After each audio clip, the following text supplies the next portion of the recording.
Your brother gets everything. The company, the house, all of it. What about me? You'll be fine. You always are. I built that company.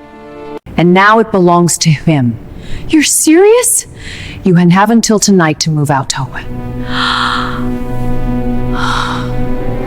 I thought it was just another family dinner.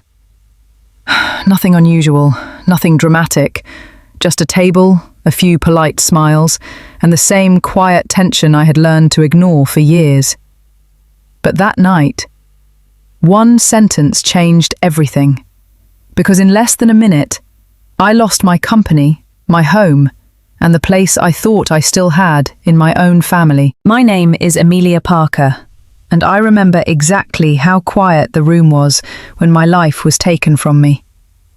The dining room in my parents' Beverly Hills home looked like something out of a magazine. Long marble table, soft golden lighting, crystal glasses placed with surgical precision. Everything was perfect. Too perfect. And that should have been my first warning. I arrived 10 minutes early, as I always did. "Amelia," my mother said, smiling as she stepped toward me. Evelyn Parker was a woman people admired instantly. Mid-50s, tall, slim, always dressed in tailored silk and neutral tones that screamed understated wealth. Her blonde hair was always perfectly styled, not a strand out of place. To the outside world, she was elegance and grace. At home, she was control. Every word she spoke had a purpose. Every silence carried weight. She believed appearances weren't just important, they were everything. "You're early," she added, her voice warm but measured. "I didn't want to be late," I replied. "You never are," she said, placing a light hand on my arm, just enough to look affectionate, not enough to feel real. That was when my phone buzzed. I glanced down. Mark Reynolds. Mark was our senior operations manager, a man in his early 50s with tired eyes and a permanent crease between his brows from years of stress. He had been with the company longer than I had, loyal, detail-oriented, the kind of person who noticed problems before they exploded. He rarely texted me outside work. "Something's off tonight. Be careful." I stared at the message for a second longer than I should have. "Everything okay?" my mother asked. "Yeah, just work," I said, slipping my phone into my purse. She smiled again. Of course she did. The door opened behind me. "Hey," a familiar voice said. I turned to see Daniel Carter walking in. Daniel was 36, about 6 feet tall, lean build, with dark brown hair that always looked slightly unstyled, but intentional. He had the kind of calm presence that made people trust him quickly. A corporate attorney by profession, he was sharp, observant, and careful with his words. Growing up with a father who lost everything in a failed business deal had shaped him. He didn't believe in blind trust, especially when money and family mixed. His eyes met mine, and I saw it instantly. Something was wrong. "You good?" he asked quietly as he stepped beside me. "I think so," I said. "Why?" He leaned in slightly. "Your mum invited me personally. That's new." I let out a small breath. "Yeah, I noticed that too." Before either of us could say more, my father's voice cut through the room. "Everyone's here. Let's sit." Richard Parker stood at the head of the table. Late 50s, broad-shouldered, silver hair, always in a pressed suit even at home. He had built Parker Lux Events into one of the most sought-after luxury event companies in Los Angeles. He was respected, disciplined, and quiet. Too quiet, especially when it mattered. And then there was Ethan. My younger brother walked in last, like always. Ethan Parker was 29, tall, well-dressed, effortlessly confident. He had that easy charm, perfect smile, relaxed posture, the kind of presence people gravitated toward. But I had spent my entire life watching what others didn't see. Behind the charm was inconsistency. Behind the confidence was avoidance. He loved the spotlight, but never the work behind it. "Sorry, traffic," he said casually, taking his seat. There was no traffic. Dinner started normally, too normally. My mother talked about a charity gala. My father asked me a brief question about a client expansion, barely listening to the answer. Ethan scrolled through his phone under the table, smiling at something only he knew. Daniel barely touched his food. I could feel it building, that pressure in the air, like something was waiting. Then dessert plates were cleared. My mother gently folded her napkin and placed it beside her plate. And just like that, the performance began. "We've been thinking about the future," she said, her tone calm, controlled. "About the company, about legacy." My heart started to beat faster. This was it. Finally. Years of work, years of proving myself, years of holding everything together behind the scenes. I straightened slightly in my chair. My father opened his mouth to speak, but she continued. "We've made a decision." She turned her head toward Ethan and smiled. "Your brother will be taking over the company." The words didn't hit all at once. They landed slowly, piece by piece. Company, control, future, gone. I looked at my father. He didn't look back. I looked at Ethan. He didn't look surprised. Of course he didn't. "Mum," I said quietly. "What are you talking about?" She turned to me, her expression soft but distant. "It's what's best for the family." The family. I let out a breath I didn't realize I was holding. "And me?" I asked. Silence, just for a second. Then she said it. "You'll be fine, Amelia. You always are." Something inside me went cold. Not angry, not broken, just clear. She reached for her glass like nothing had happened. "Oh, and one more thing," she added, almost casually. "The house will be under Ethan's name starting tonight." I didn't move. I didn't speak. I just listened. "It would be best if you made other arrangements," she continued. "Tonight." Daniel's hand tightened under the table. I felt it, but he didn't speak. Because he couldn't. Because this wasn't business. This was family. And in this room, family didn't play fair. I looked around the table one last time. My father, silent. My brother, comfortable. My mother, perfect. And for the first time in my life, I understood something I had been refusing to see. This wasn't a decision. It was a plan. And I had never been part of it. I didn't cry when I left that night. Not in the car, not in the silence that followed. Not even when I closed the door behind me and realized I had nowhere that felt like home anymore.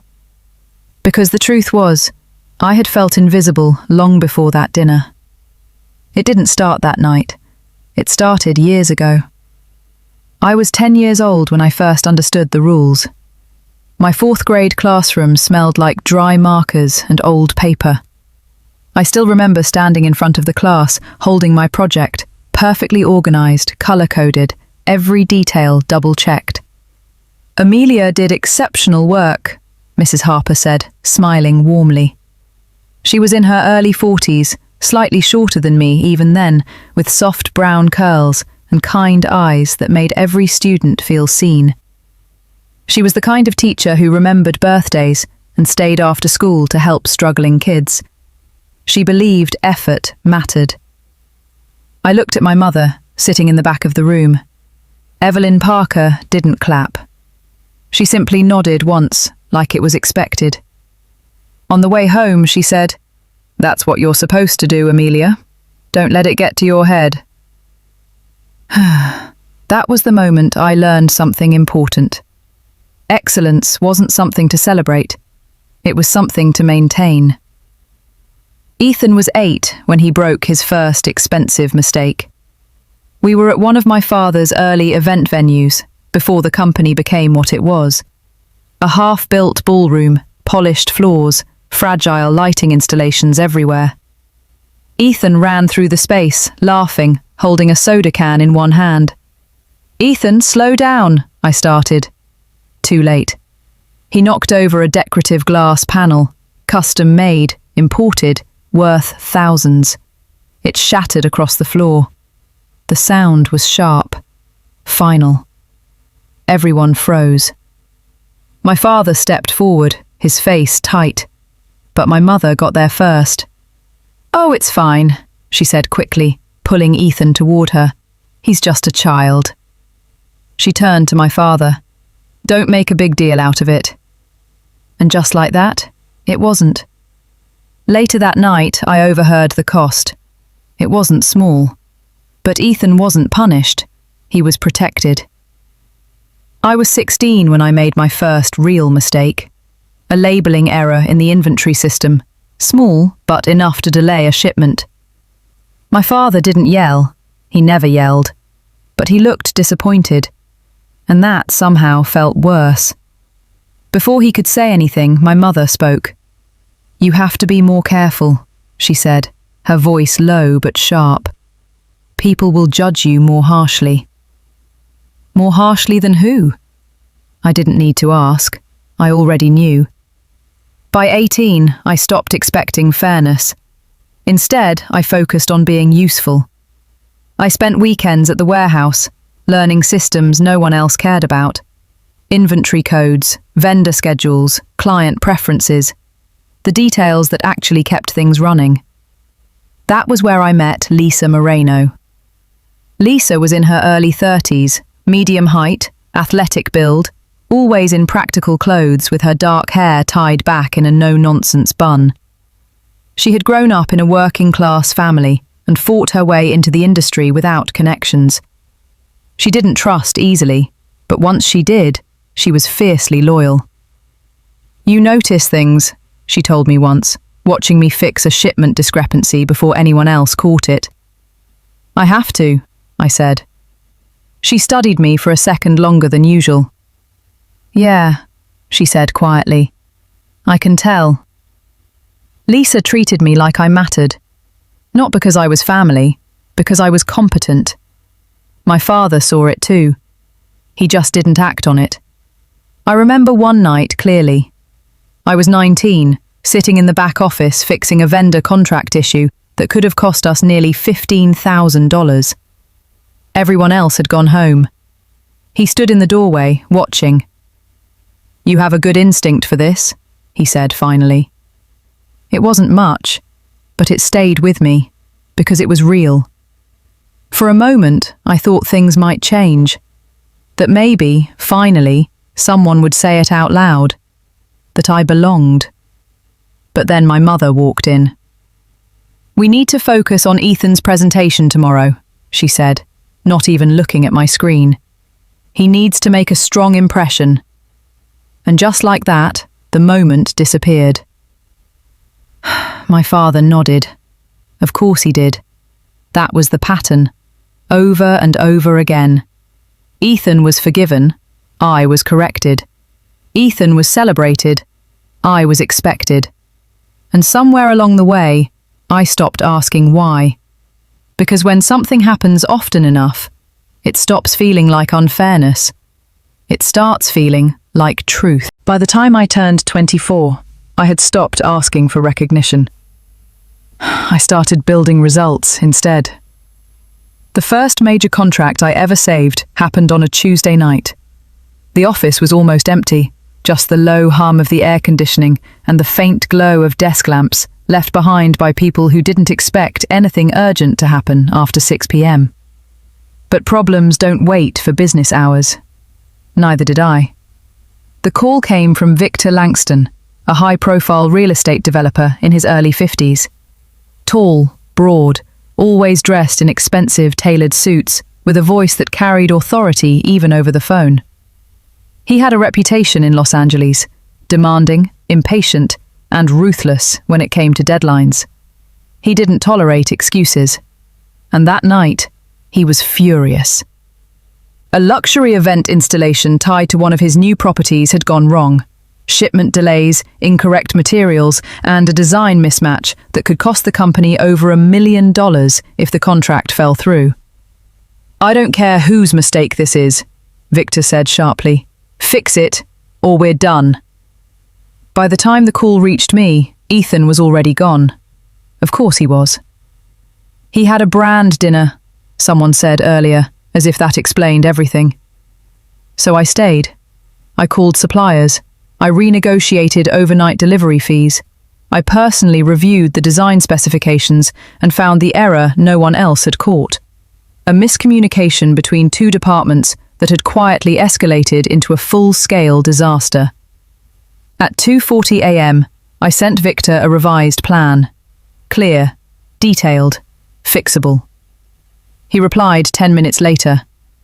"This is the first useful answer I've received all night." The contract was saved. The next morning, the office buzzed with relief. But when the story was told, it wasn't mine. "He handled that situation well," my mother said casually during a meeting, nodding toward Ethan. I sat there, listening. Ethan didn't correct her.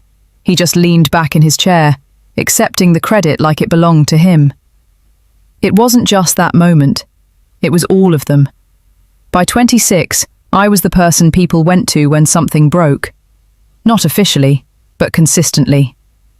Carla Jensen, one of our senior event coordinators, proved that to me one afternoon. She was in her late 30s, tall, with sharp cheekbones and blonde hair, always pulled into a tight ponytail. Efficient, direct, and not easily impressed.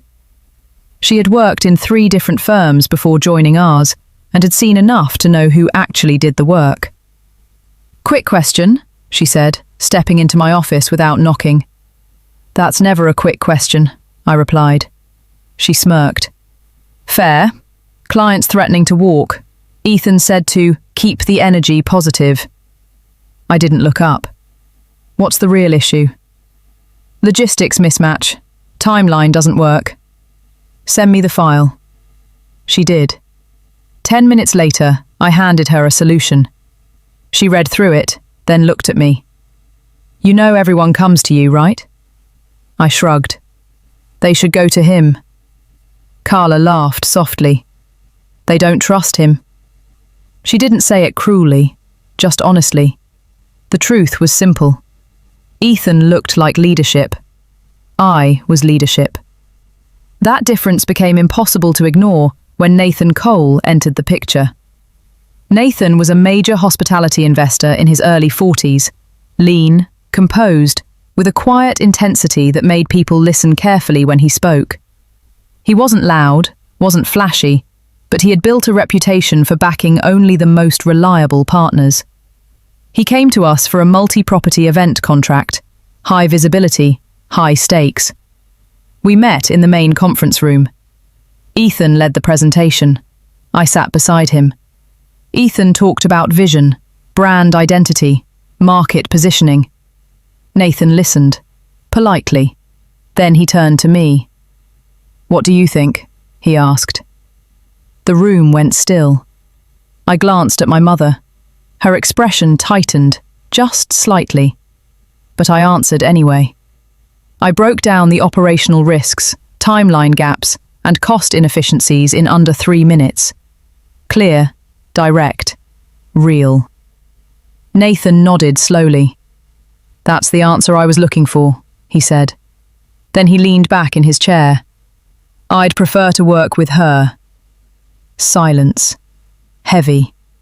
My mother smiled quickly, controlled. "We're a team," she said. But Nathan didn't look at her. He looked at me. "Good," he said. "Then she'll be my point of contact." That was the moment everything became undeniable. Not to me, to them. Because the truth had always been there. They just refused to say it out loud. I didn't argue. That was the part they expected me to do. Raise my voice, break the perfect image, give them a reason to dismiss me as emotional. So I didn't. I just stood up. The chair barely made a sound against the polished floor as I pushed it back. No one tried to stop me. Not my father, not my brother, not even my mother, who had just erased me from my own life with the same tone she used to confirm a dinner reservation. "I'll get my things," I said. My voice was steady. That surprised even me. The hallway upstairs felt colder than I remembered. Every step echoed differently, like the house already knew I didn't belong there anymore. Halfway to the guest room, I heard footsteps behind me. Amelia? Daniel. I turned. He looked tense, jaw tight, shoulders rigid, like he was holding back 10 different things he wanted to say. Under the soft lighting, his usual calm composure was gone, replaced with something sharper. "This isn't legal," he said quietly. "They can't just remove you like this. The assets, the company structure, there are protections. You could challenge this." That was Daniel, always logical, always looking for a path forward. I shook my head. "No." He frowned. "Amelia, listen." I heard everything I needed to hear. I cut in, softer this time. "This isn't about contracts. It's about who they chose." He exhaled slowly, running a hand through his hair. "And you're just going to walk away?" I held his gaze. "I'm not walking away," I said. "I'm leaving something that was never mine." That stopped him. Not because he agreed, but because he understood. The guest room door was slightly open. Inside, the lights were already on. Maria Alvarez stood near the bed, frozen the moment she saw me. Maria had worked for our family for over 15 years. Early 60s, short, with silver-streaked dark hair always tied back neatly. Her hands were rough from years of work, but she moved with quiet care. She had raised half the house in ways no one ever acknowledged. "Miss Amelia," she whispered. Her voice broke. She had heard. Of course she had. In a house like this, nothing stayed private for long. I offered a small smile. "It's okay, Maria." But it wasn't. She stepped closer, eyes already filling with tears. "This is not right," she said, shaking her head. "You are the one who—" "I know," I said gently. That was enough. She didn't finish the sentence. She didn't need to. I packed quietly. 2 suitcases, laptop, documents, a few personal things. Nothing sentimental. Because suddenly, none of it felt real enough to keep. Maria stood by the door the entire time, wiping her eyes, like if she looked away, I might disappear completely. "I'm sorry," she said again. I zipped the second suitcase. "Don't be," I replied. "You didn't choose this." When I walked back downstairs, they were still there, exactly where I left them. Like nothing had changed. Like everything had. Daniel stayed close beside me, but said nothing. My father avoided my eyes. Ethan didn't even pretend. My mother looked at me like she was assessing whether I would make this difficult. I didn't. I reached into my coat pocket and pulled out my keys. The house key, the office key.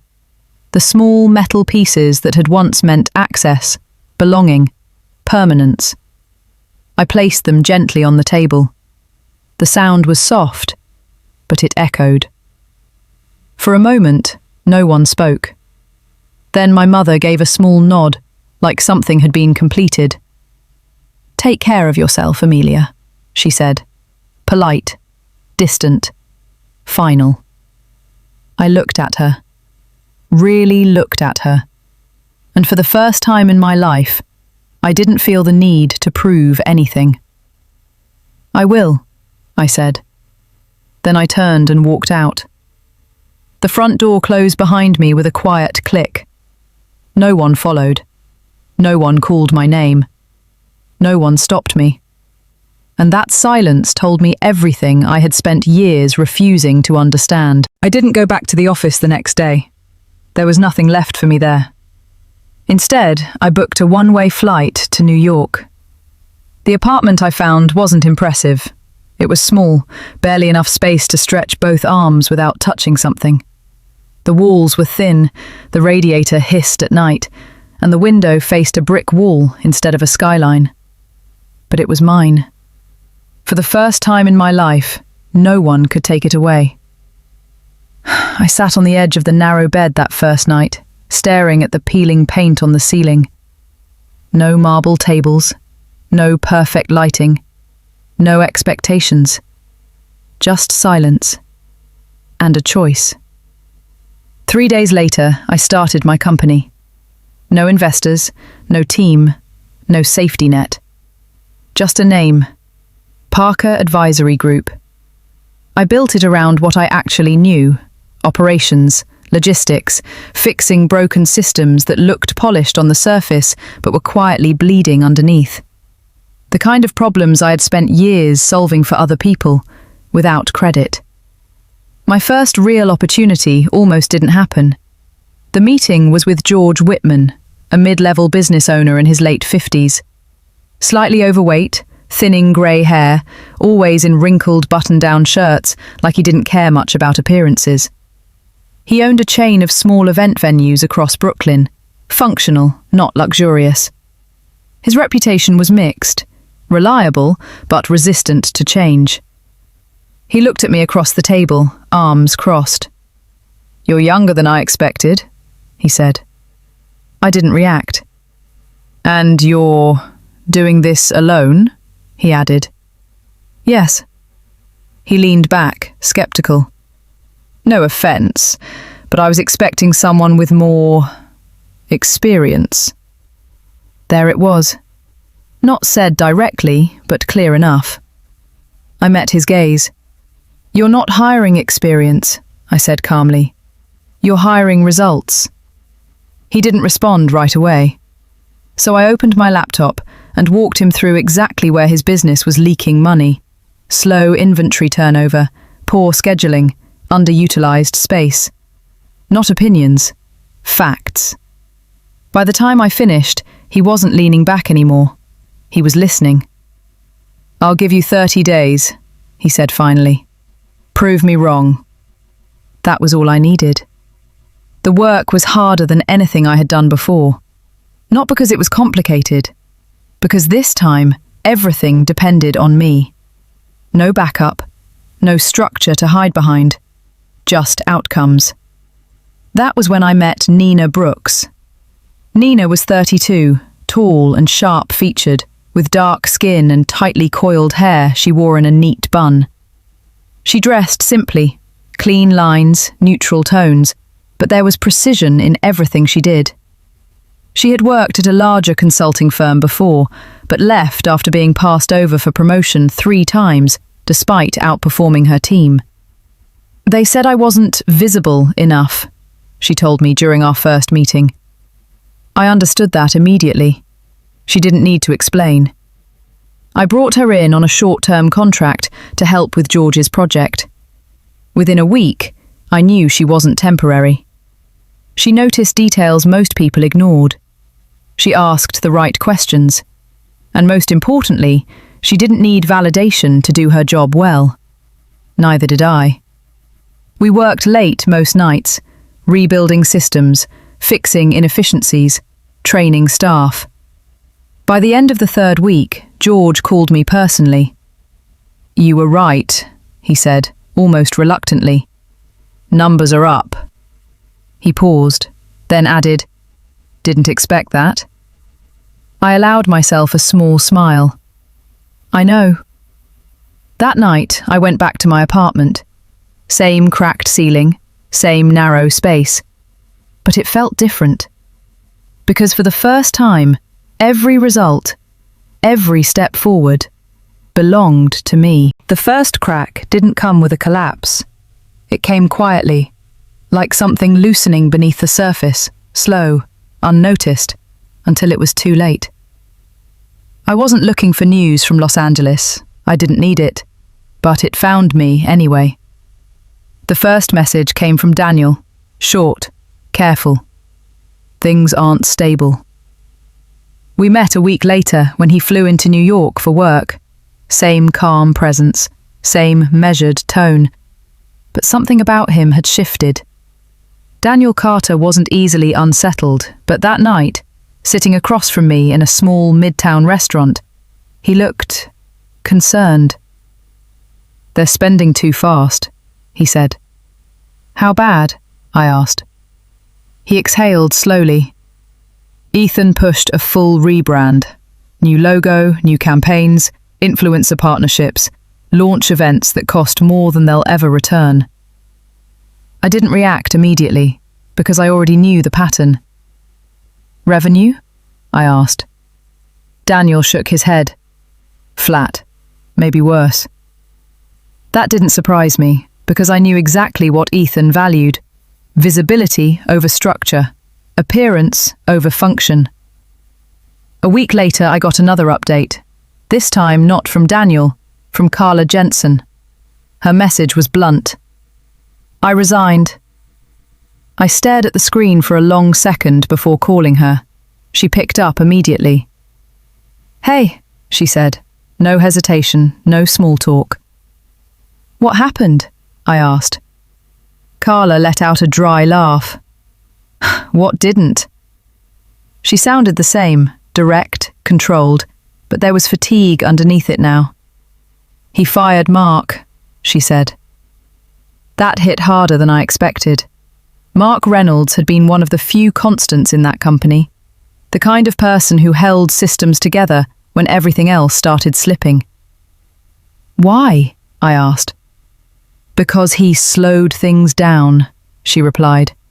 "That's what Ethan said." Of course he did. "Anyone else?" I asked.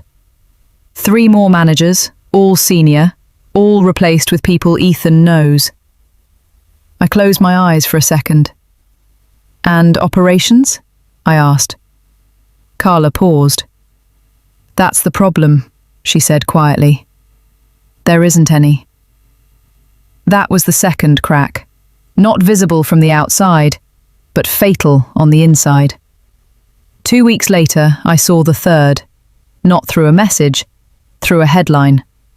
A glossy feature on Parker Lux events, Ethan front and center, smiling, talking about innovation, brand identity, the future of luxury experiences. The photos were perfect, the language was polished, the numbers weren't mentioned. That night, Daniel called again. "They're behind on payments," he said. "To who?" "Suppliers, vendors. Some of them are tightening terms." That meant one thing: cash flow problems. Real ones. "They overcommitted," he continued. "Large-scale events, aggressive expansion, no backup structure." I leaned back in my chair. Same story, different scale. "Clients?" I asked. Starting to complain. That was faster than I expected. A few days later, I met someone new, Lena Wu. She was in her late 20s, petite, sharp-eyed, always moving quickly like she didn't have time to waste. She worked as a freelance event coordinator in New York, but she had previously been part of our Los Angeles network. "I used to work with your company," she said during our meeting. "Used to?" I asked. She nodded. I walked away. "Why?" She didn't hesitate. "Because they stopped listening to the people who actually knew what they were doing." That was the third confirmation. Not from inside, not from Daniel, from the outside world. By the end of that month, the pattern was clear. Ethan wasn't just running the company, he was draining it, spending without control, firing experience, replacing structure with image. And no one was stopping him, because the one person who should have Never had. The message came at 7:12 a.m. I was already awake, coffee in one hand, laptop open, reviewing numbers from a client account that actually made sense. Clean, structured, honest. Then my phone lit up. Mum. I stared at the name for a few seconds before opening it. We need to talk. It's urgent. No apology, no explanation, just urgency. I didn't answer right away. I went through my morning like nothing had changed.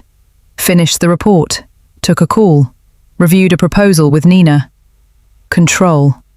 That was something I had now. By noon, there were 3 more messages, then a missed call, then another, and then Ethan. Call me.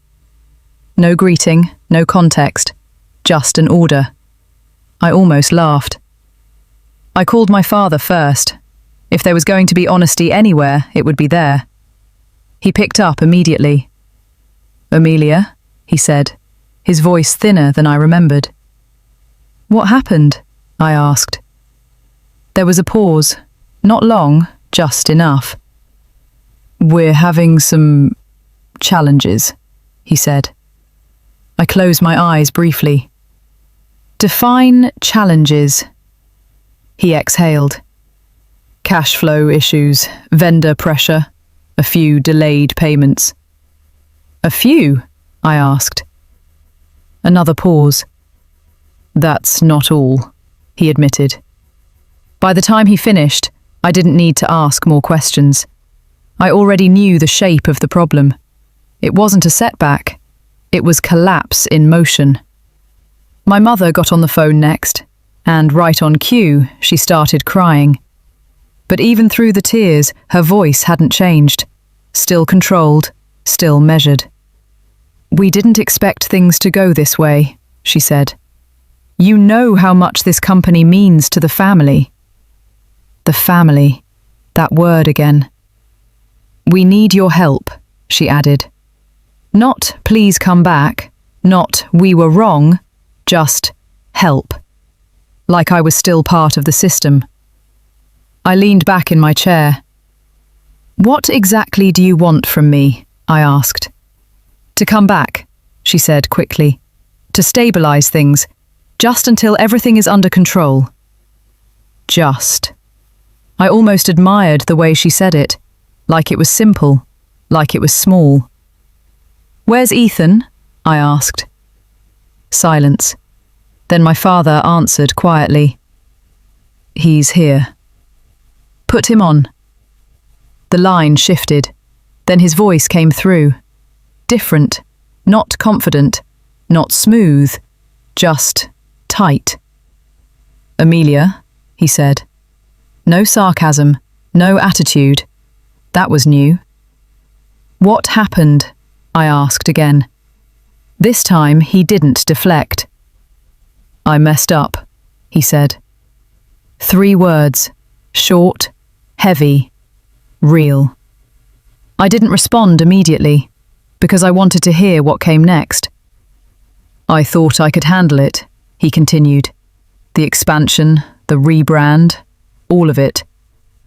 He let out a breath. "I was wrong." That was the first honest thing I had ever heard him say. The silence stretched between us. Not uncomfortable, just clear. "Okay," I said finally. "Then here's what happens next." I could feel my mother listening on the other end, waiting, calculating.